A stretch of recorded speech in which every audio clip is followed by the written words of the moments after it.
Hey, Salt Queen here. So I know everybody is talking today about this whole Epstein thing and about the Twitter bans and all these different things that are going on.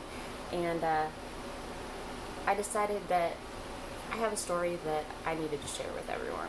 And it's from my own childhood. As a kid, I was blessed to be a professional model. I did a lot of work here in the States, but I predominantly worked overseas, especially in Europe.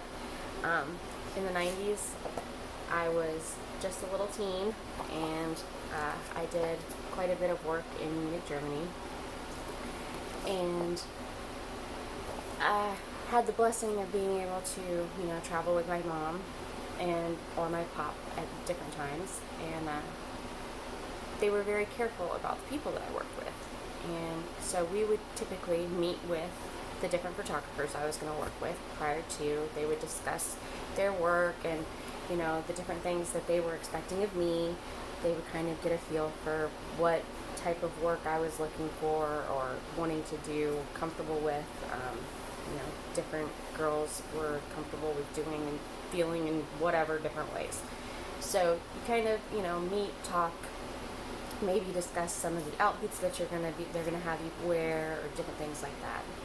Well, one such occasion, a photographer came to our flat and he sat down. We had a conversation about his type of work that he did and different ideas of what he thought he would like to see me do. And we thought it was a little strange because he was saying that he thought I would look really nice in like a bathrobe and things. And my mom reminded him that I, was only 14. And he kind of, smiled and nodded. And as the conversation continued, he started telling my mom things like that he spoke to a lot of American parents and that people typically came from abroad and would bring their beautiful daughters and find gentlemen that would sponsor them, help them with their work or different things. And he asked my mom if I was for sale. You heard me correctly. He asked my mother, with me sitting there, if I was for sale. And my mom, who, thank God, never misses a beat in really heated moments, smiled and politely said, well, no, we prefer to take care of her career ourselves, and continued on as though nothing strange had happened. We finished the interview. The gentleman left with the plans that we would meet the next day and continue and have our photo shoot. Once we saw that he had left not only our flat but the entire building, my mom called his office, left him a voicemail saying that something had come up, that we had a conflicting shoot, and that we would have to cancel and that she would be back in touch when we could reschedule. All of this, of course, being completely a BS story because we were never going to see this person again, hopefully. And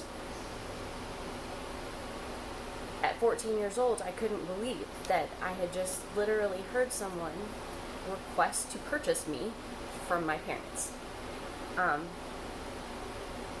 I can say that anyone that has worked in the fashion industry, which I would say ties right up there with Hollywood, will tell you that we've all seen girls that were traveling with men that were their uncles or their managers, that we all thought at different times were maybe a little friendlier than they should have been, or different things. I was very blessed that my parents were very on the ball.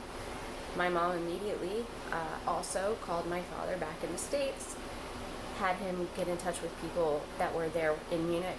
I, from then on, had a 24/7 bodyguard who did everything with us, and Flo was my hero.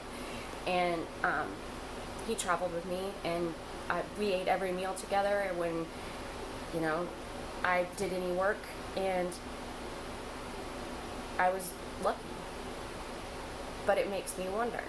It makes me wonder on times where we would meet up with different elite people and do things like go boating, and they would have girls that were my age in or around that were clearly their girlfriends, that were riding around topless, that were traveling from country to country, that had severe issues such as bulimia that were prevalent and out in the open.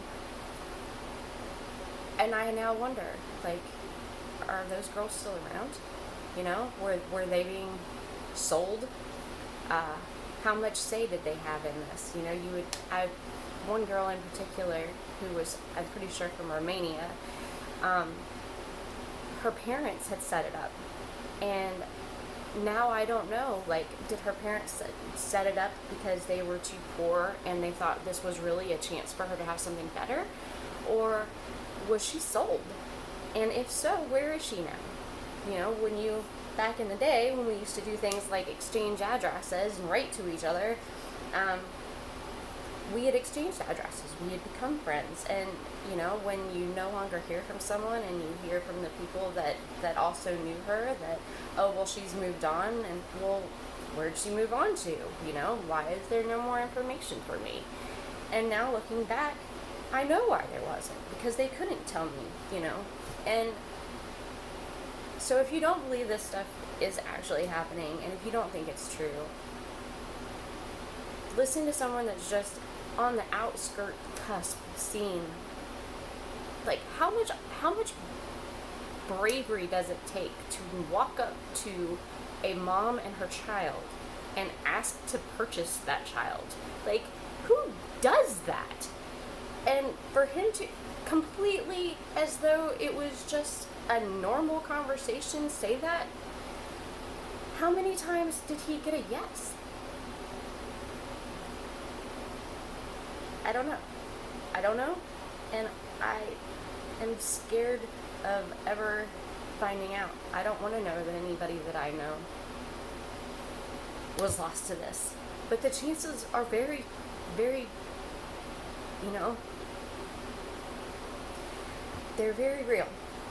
And as a mom myself, it is very hard to think of. So, hopefully, you know, all of us can stand together, and whatever part of this is real, whatever truth is in this whole conspiracy, I hope we can stop it, because it's wrong. Be blessed.